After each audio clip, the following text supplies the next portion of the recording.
जय हिंद प्यारे दोस्तों हमारे।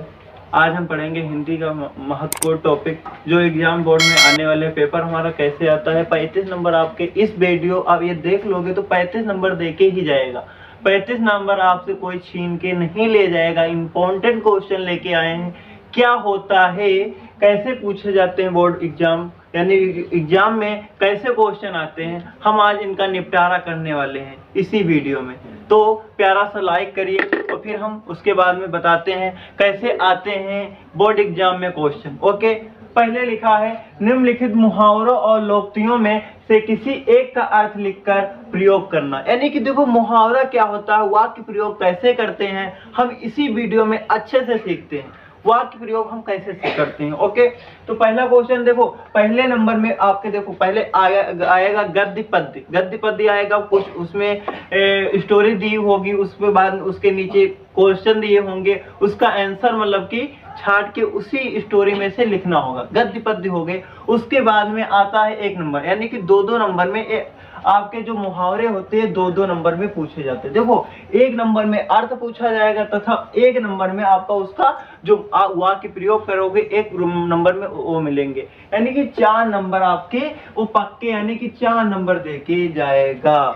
प्यारे दोस्तों अब ये क्या होता है, देखिए अंगूठा दिखाना क्या होता है। अंगूठा, अब इसको हम अंगूठा दिखाना क्या होता है, यानी कोई वस्तु देने से मुकर जाना, कोई वस्तु ठुकरा देना, यानी कि इनकार कर देना। तो इसका अर्थ होता है अंगूठा दिखाना का अर्थ होता है प्यारे दोस्तों, अंगूठा दिखाना का अर्थ होता है वस्तु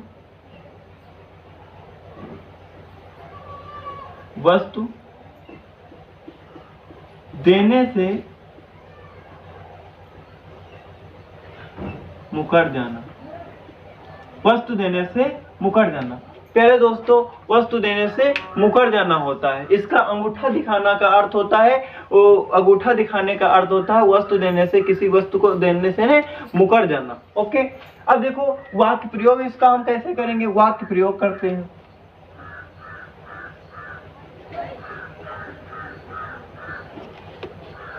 वाक्य प्रयोग दोस्तों हम कैसे करते हैं, देखो कोई चीज जैसे मान लेते हैं, किसी को हम कोई चीज दे देते हैं, यानी कि मैंने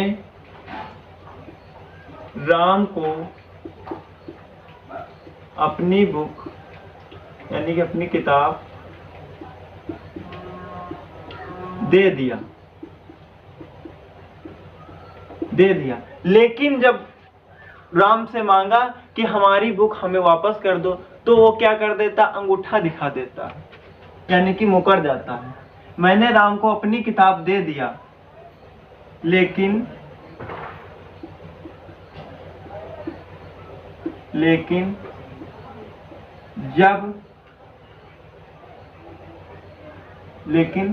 मांगने पर वह, किसने, राम ने, वह अंगूठा दिखा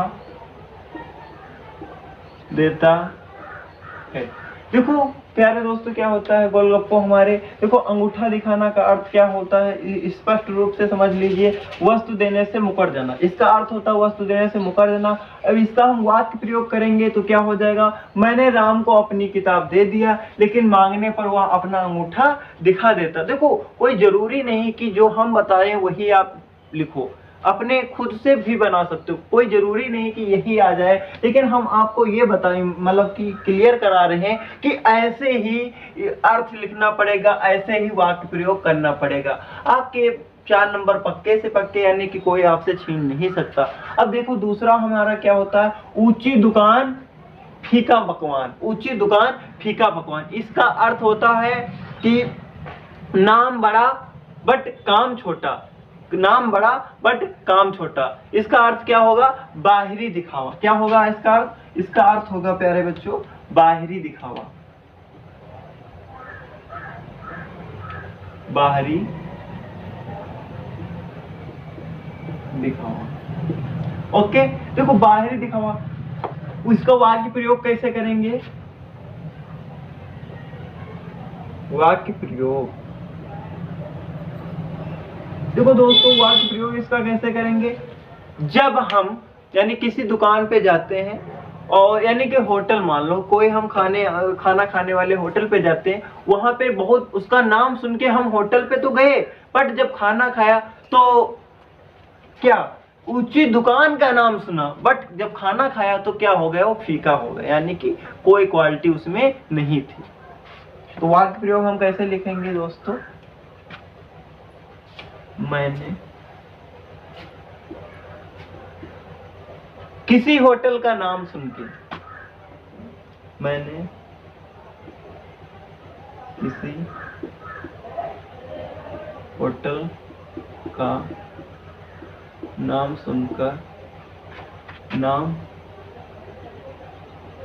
सुनकर गया और खाना खाया, परंतु जब खाया तो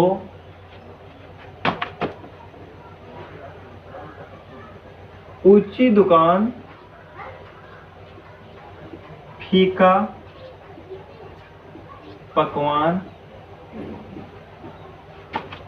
का नाम याद आया,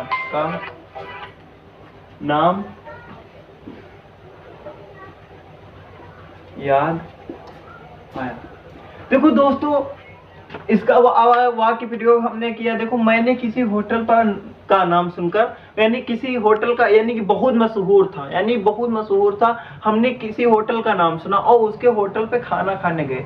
जब गोलगप्पो हम खाना खाने गए और हम खाए तो क्या हुआ?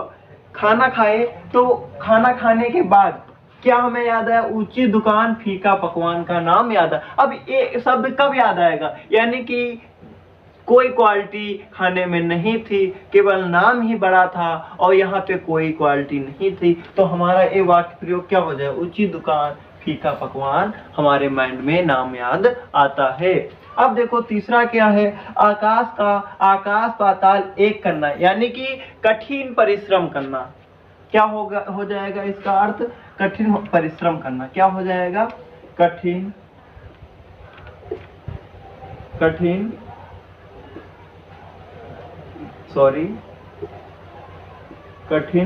परिश्रम करना। देखो प्यारे बच्चों, क्या हो जाएगा? कठिन परिश्रम करना। अब देखो, आकाश पाताल एक करना, इसका अर्थ भाई प्यारे बच्चों, दोस्तों हमारे गोलगप्पो, इसका अर्थ निकलता है कठिन परिश्रम करना। अब देखो इसका वाक्य प्रयोग कैसे करेंगे? वाक्य प्रयोग, देखो दोस्तों, इसका वाक्य प्रयोग करेंगे, यानी कि इसका वाक्य प्रयोग क्या हो जाएगा? किसी का नाम ले लो, यानी कि महेश दिन रात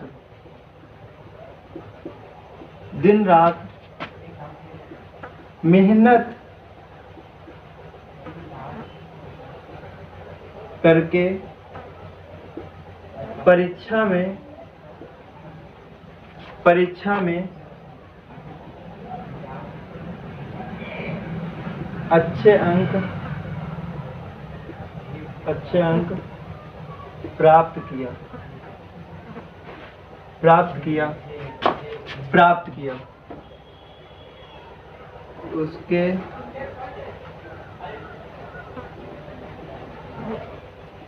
उसके दोस्त ने कहा, तुम आकाश पाताल एक कर दिया।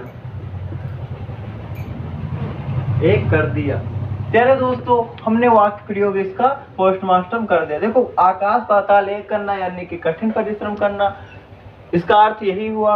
इसका वाक्य हम बनाएंगे तो महेश दिन रात मेहनत करके परीक्षा में अच्छे अंक प्राप्त किया। तो उसके दोस्त ने कहा, यानी कि बढ़ावा दिया, उसके दोस्त ने कहा तुम आकाश पाताल एक कर दिया, यानी कि तुमने आकाश पाताल एक कर दिया और परीक्षा में अच्छे अंक प्राप्त कर लिया। ओके। अब देखो हमारा चौथा क्या है, आंखों का तारा होना। देखो आंखों का तारा होना का अर्थ होता है, आंखों का तारा या आंखों का तारा होना का अर्थ होता है अत्यधिक प्रिय होना, यानी कि अत्यधिक प्रिय होना, यानी कि कोई वस्तु हो जाए या कोई प्राणी, यानी कि लड़का या लड़की हो जाए, यानी किसी को हम मान सकते हैं अत्यधिक प्रिय। इसका अर्थ हो जाएगा प्यारे बच्चों अत्यधिक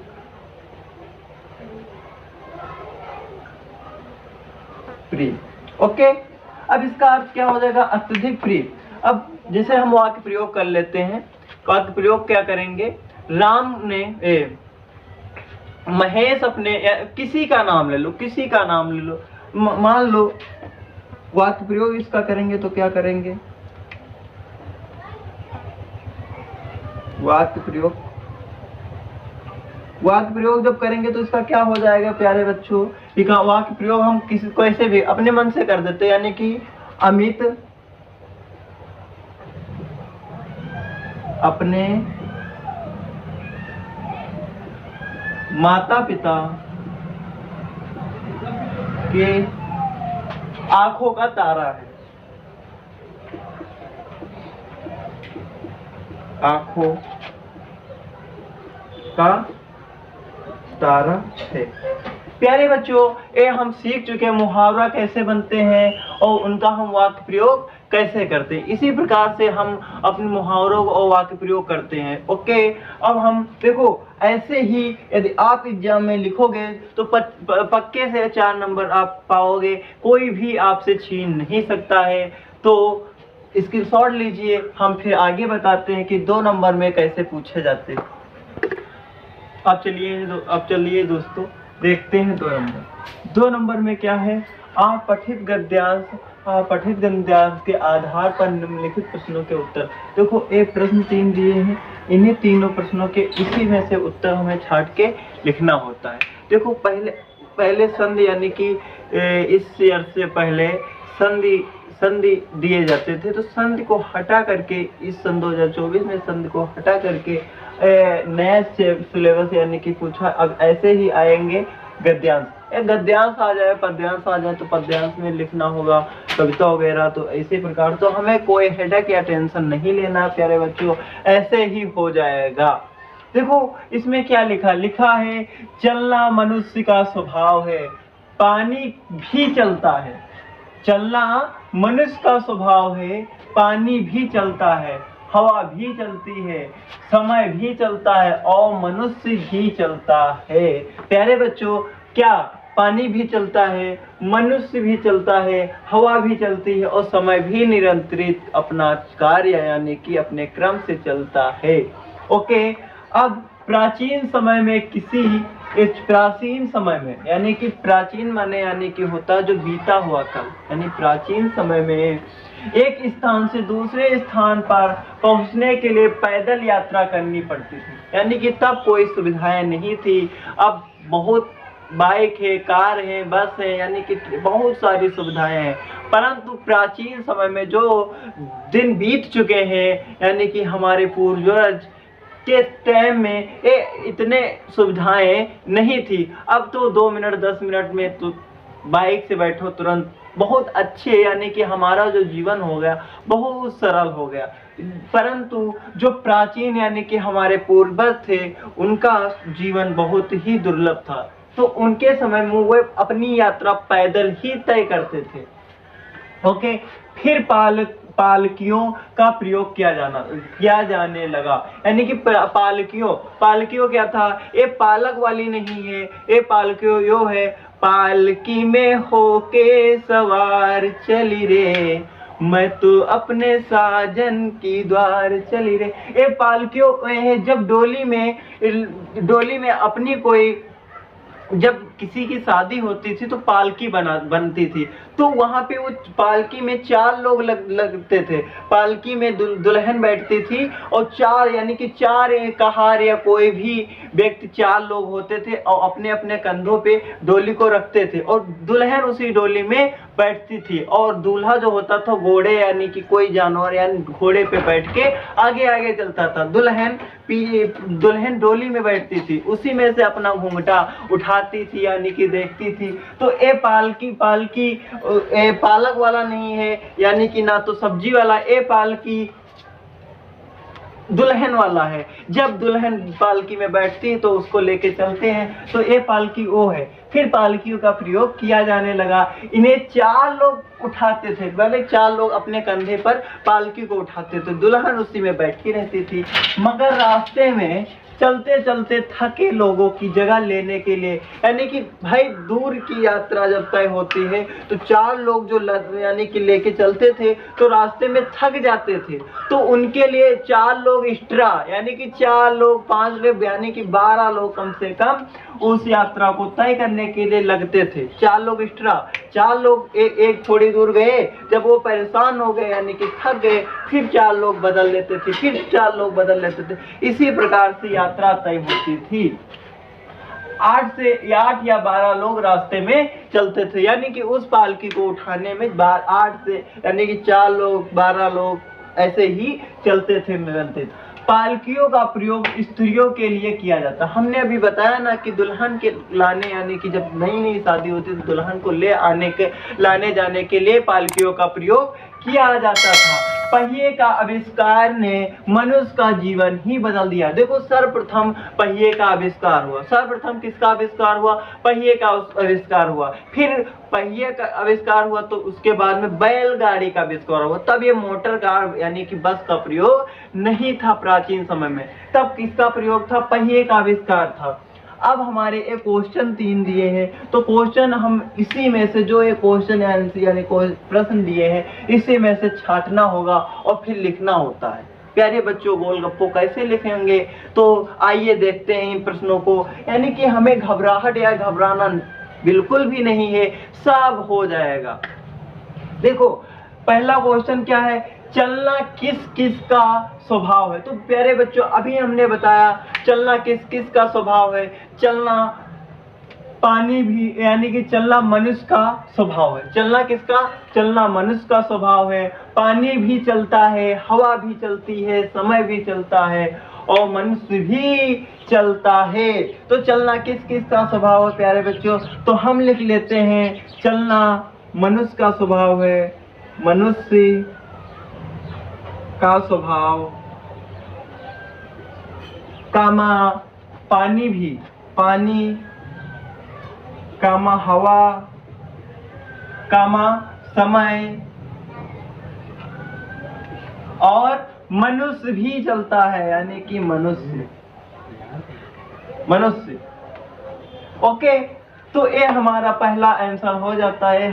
हमारे 1 नंबर कंप्लीट हो जाता है। प्यारे बच्चों कुछ भी नहीं है, यदि पढ़ लोगे तो जब पेपर हॉल में बैठोगे, एग्जाम हॉल में बैठोगे तो आनंदित रूप से आपका पेपर हो जाएगा। ओके, देखो जो बच्चे पढ़ते नहीं हैं उनके लिए दुर्लभ होता, उनके लिए कठिनाई होती। जब हम ये पढ़ेंगे और अच्छे से मेहनत करेंगे तो आसानी से पेपर हो जाएगा। ओके बच्चों, अब हमारा 2 नंबर है, पालकियों का प्रयोग किन किन के लिए किया जाता है?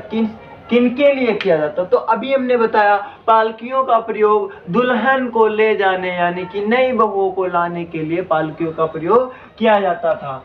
तो देखो कहाँ पे लिखा पालकियों का प्रयोग किया जाने वाला, यानी कि हम लिखते हैं पालकियों का प्रयोग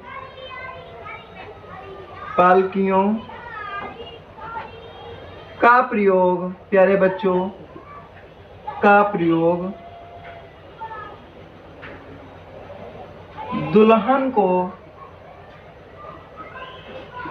लाने के लिए किया जाता था।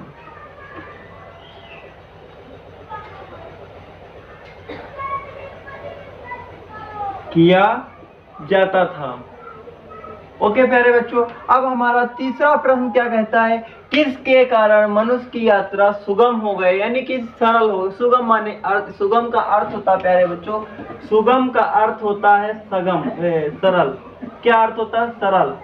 ठीक प्यारे बच्चों, किसके कारण मनुष्य की यात्रा सुगम हो गई, तो पहिए के आविष्कार मनुष्य का जीवन ही बदल गया, यानी कि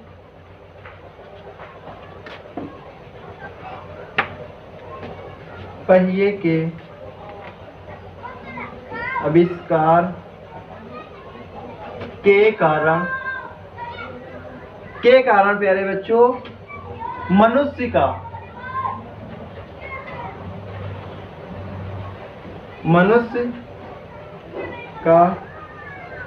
जीवन सुगम हो गया, यानी कि सरल हो गया। तो ऐसे ही हमें गद्यांश को लिखना है। ये हमारे 5 नंबर कंप्लीट करता है, ये हमारे 5 नंबर में पूछा जाता है, ऐसे ही 5 नंबर हमारे कंप्लीट होते हैं। तो प्यारे बच्चे हमें घबराना नहीं है, ऐसे ही प्रश्नों को लेके चलना है। ये हमारा दूसरा प्रश्न होता। अब तीसरा प्रश्न क्या कहता है प्यारे बच्चों, स्क्रीनशॉट लीजिए, फिर हम पढ़ेंगे दोस्तों।